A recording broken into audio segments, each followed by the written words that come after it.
পুরুষের অভিমান খুব ভয়ঙ্কর হয়। পুরুষ যাকে মন প্রাণ দিয়ে ভালোবাসে তার সবটুকু দিয়েই চায় এবং তাকে আগলে রাখে। সেই মানুষটা যাতে কষ্ট না পায়, ওনার কথায় মনে ব্যথা না পায়, সেদিকে পুরুষ অনেক খেয়াল রাখে এবং তার ভালোবাসার মানুষটাকে সে খুব যত্নে রাখে। নিজের দিকে পুরুষ খেয়াল দেয় না, কিন্তু তার ভালোবাসার মানুষের দিকে সে তার সবটা দিয়ে আগলে রাখে। এদিকে দেখবেন নিজের পরনের জামা কাপড় তেমন নেই, কিন্তু তার ভালোবাসার মানুষের কোনো কিছু কমতি রাখে না পুরুষ। পুরুষ আসলেই নিজের জন্য কখনোই কিছু করে না, করে তার ভালোবাসার মানুষের জন্য, তার পরিবারের জন্য। নিঃস্বার্থভাবে পুরুষ তার জীবনটা উৎসর্গ করে দেয় তার পরিবারের জন্য, তার ভালোবাসার মানুষের জন্য, তার শখের নারীর জন্য। ঠিক আছে? আর সেই পুরুষকে আমরা বুঝতে পাই না। আমরা অল্পতেই তার উপরে রেগে যাই এবং তাকে কত দোষারোপ নাই করি। একটু হলে তাকে আমরা কথা শোনাতে ছাড় দিই না। পুরুষের মনের কথা আমরা বুঝতে চাই না, সারাক্ষণ আমরা আমাদেরকে নিয়ে ব্যস্ত থাকি। কিন্তু যে মানুষটা আমাদের সুখের জন্য তার সব কিছু ত্যাগ করে এবং তার শখ আহ্লাদ সব বিসর্জন দেয়, তার কথা আমরা একবার ভাবি না। সারাক্ষণ শুধু আমাদের কথাই চিন্তা করি, আমাদের কি লাগবে, আমরা কিভাবে চলবো। ঠিক আছে, মানে আমাদের কোনো কিছুর কমতি থাকতে নেই। কিন্তু সেই পুরুষটার যে কত দিক দিয়ে কত কিছু নেই, তার কোনো ব্যাখ্যা নেই এবং তার কোনো আফসোস নেই। তারপরেও সেই পুরুষ চায় তার পরিবারটা ভালো থাক, সুখে থাক, তার শখের মানুষটা শান্তিতে থাক এবং কোনো কিছুর কষ্ট যাতে তার না হয়।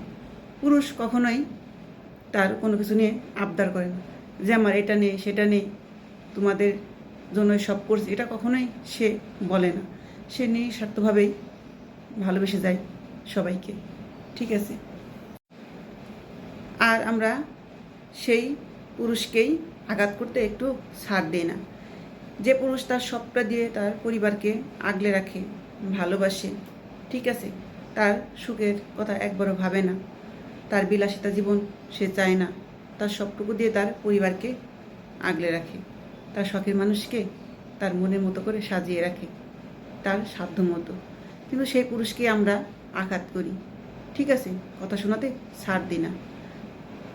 পুরুষ এমনই জাতি, সে যেমন সবটা দিয়ে ভালোবাসতে পারে, সে তার ভালোবাসার মানুষের কাছ থেকে আঘাত পেলে নিজেকে গুটিয়ে নিতেও পারে। ঠিক আছে? পুরুষ যেমন নিঃস্বার্থভাবে ভালোবাসে, সেই পুরুষ একবার অবহেলা করলে তাকে আর ফেরানো সম্ভব না। পুরুষ যদি একবার অবহেলা করে তাহলে সে রাজা রাজ্য ছেড়ে দিতেও দ্বিধাবোধ করে না, একবারও ভাবে না। পুরুষের ভালোবাসা খুব প্রখর। যে নারী বুঝেছে সে নারী সারা জীবন সুখে শান্তিতে তার সাথে থেকে যেতে পারছে। আর যে নারী বোঝে না তার কপাল পোড়া। ঠিক আছে? পুরুষের ভালোবাসা যদি আপনি বোঝেন, তাকে একটু যত্নে, একটু সম্মান, একটু টেক কেয়ার করেন, তাহলে তার জীবনটা দিয়ে আপনাকে সে হ্যাপি রাখবে, সুখে রাখবে, কখনো আঘাত পেতে দেবে না। ঠিক আছে? আর পুরুষ যদি একবার আপনার কাছ থেকে একটু কষ্ট পায়, মনে আঘাত পায়, তাহলে সেই পুরুষ অভিমানে আপনার জীবন থেকে হারিয়ে যাবে। ঠিক আছে? তাকে আর শত চেষ্টা করেও ফেরাতে পারবেন না। এটা হলে পুরুষের ভালোবাসা। তাই ভুল করবেন না, সঠিক মানুষকে কখনো জীবন থেকে হারাতে দিবেন না। নিজের ভুলের জন্য নিজের সুখটাকে নষ্ট করবেন না। পুরুষের ভালোবাসা বুঝতে শিখুন, তাকে জানতে শিখুন, সে কিসে খুশি হয়, সে কি করলে ভালো থাকবে, সেদিকে কেয়ার করুন, তাহলে জীবনে অনেক শান্তিতে থাকতে পারবেন।